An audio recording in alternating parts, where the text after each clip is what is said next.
మండలి ఇప్పుడు ఎలా కొనాలి? నాకు ఎంత నష్టం జరిగిందో తెలుసా? అమ్మ కామ్ గా ఉండండి, నేను ఇక్కడ ఉన్నాను, సైన్ చేస్తాను. నాకు ఎంత భయంగా ఉందో సార్. ఈ బజరంతా మా వల్లే నడుస్తుంది. నువ్వు రాంగ్ రూట్ లో వచ్చావు. ఇక్కడ గాలి కూడా మామూలని అడిగి వేస్తుంది.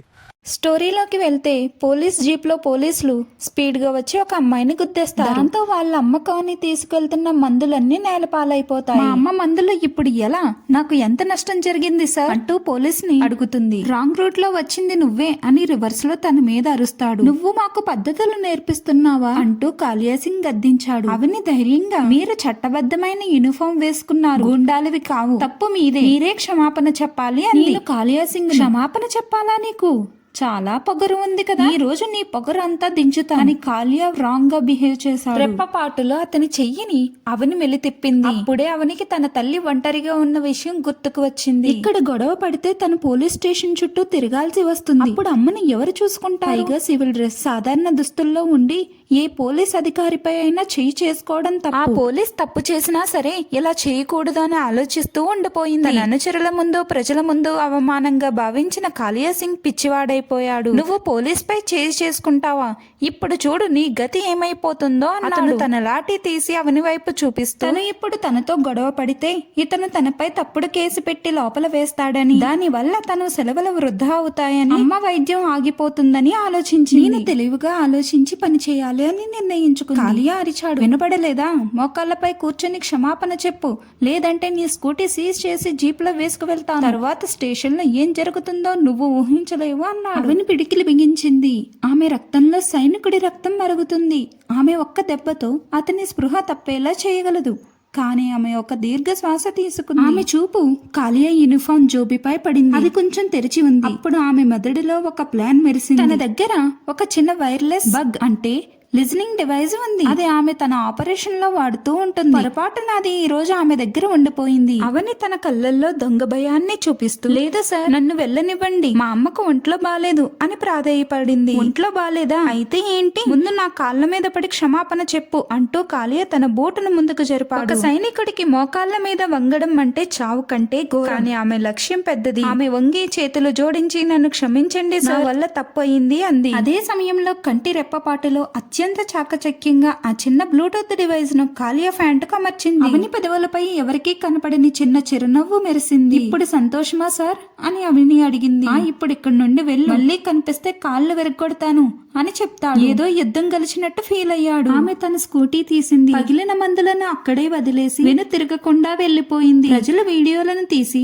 భయస్తురాలైన అమ్మాయి అని క్యాప్షన్స్ రాస్తూ సోషల్ మీడియాలో పెట్టారు. కానీ వేట ఇప్పుడే మొదలైంది అని ఎవరికీ తెలియడం లేదు. సాయంత్రం 6 గంటలకు ఆ వీడియో నగరం మొత్తం వ్యాపించింది. కలెక్టర్ అదితి తన కార్యాలయంలో ఆ ఫైల్స్ తో బిజీగా ఉంది. ఆమె పిఏ కంగారుగా తలుపు తట్టాడు. మేడం, మీరిది చూడాలి, నగరంలో గొడవ జరిగేలా ఉంది. అదితి వీడియో ప్లే చేసింది. అది చూస్తుంటే ఆమె ముఖం కఠినంగా మారింది. వీడియో చివరిలో అవని స్కూటీ తీస్తున్నప్పుడు అదితి వీడియోని పాస్ చేసింది. ఇది మామూలు అమ్మాయి కాదు, తను నా చిన్నప్పటి ఫ్రెండ్. తన కోపాన్ని అణుచుకున్న పద్ధతి నాకు క్లియర్ గా కనిపిస్తుంది. నేను స్వయంగా తన దగ్గరికి వెళ్తాను అని అదితి ఆదేశించింది. నగరానికి దూరంగా ఒక చిన్న పాతి ఇంట్లో అవని తన సైనిక టీషర్ట్ వేసుకుని మంచంపై పడుకున్న తన ముసలి తల్లి దగ్గర కూర్చుంది. అమ్మాయి, మందులు తెచ్చావా అని తన తల్లి అడిగితే అవని మనసు భారమైంది.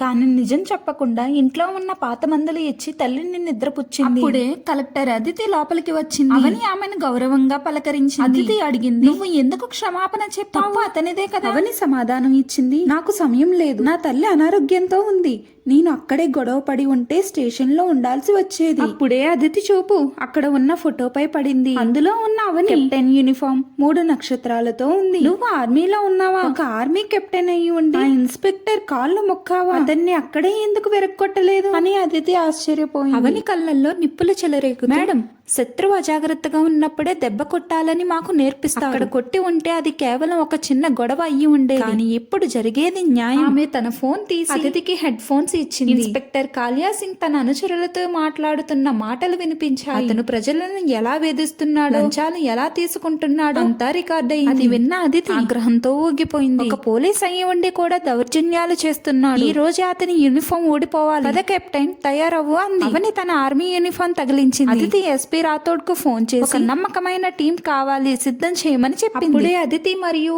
ఆర్మీ యూనిఫామ్ లో ఉన్న అవని అక్కడికి చేరుకున్నారు. అవనిని చూసి కాలియా నవ్వుకున్నారు. కానీ వెనక ఉన్న అదితిని చూసి అతను నోట మాట రాలేదు. అదితి ఆడియో రికార్డ్ ను అంతా అందరి ముందు ప్లే చేసింది. కాలియాకు అది అంతా తన సొంత గొంతే అని తెలిసి వణికిపోయాడు. అవని ముందుకు వచ్చి కాలియా చెంప పగలగొట్టింది. నువ్వు ఒక అమ్మాయి నిస్సహాయతను చూసావు. ఈ రోజు ఒక సైనికుడి శక్తిని చూడు అంది. ఆమె అతని యూనిఫామ్ నుండి నక్షత్రాలను నేమ్ ప్లేట్ పీకేసింది. కాలియా అవని కాళ్ళ మీద పడి ఏడవడం స్టార్ట్ చేశాడు. కానీ అవని వెనక్కి తగ్గి నువ్వు శత్రువు అనిపించుకోవడానికి కూడా అర్హుడివి కాదు, నువ్వు ఒక నేరస్తుడివి. పోలీసులు కాలియా చేతులకు సంకెళ్లు వేశారు. ప్రజలు భారత్ మాతాకి జై అని నినాదాలు చేశారు. అదితి అవనిని అభినందిస్తూ తన కారులో ఉన్న అత్యుత్తమైన మందులను అవనికి ఇచ్చింది. అవని తన ఇంటికి వెళ్లి తల్లిని కౌలించుకొని ఏడ్చేసింది. ఆమె మనసులో ఉన్న కోపం, బాధ అంతా కన్నీళ్లతో కరిగిపోయింది. ఇందులో నీతి ఏంటి అంటే చెడు ఎంత శివంతమైనదైనా నిజం మరియు క్రమశిక్షణ ముందు అది ఎప్పుడైనా తల వంచాల్సిందే. ఓర్పు అనేది అతిపెద్ద ఆయుధం. ఫ్రెండ్స్, ఈ కథ మీకు నచ్చితే లైక్ చేయండి, షేర్ చేయండి. ఇలాంటి మంచి వీడియోల కోసం మన ఛానల్ ని సబ్స్క్రైబ్ చేసుకోండి.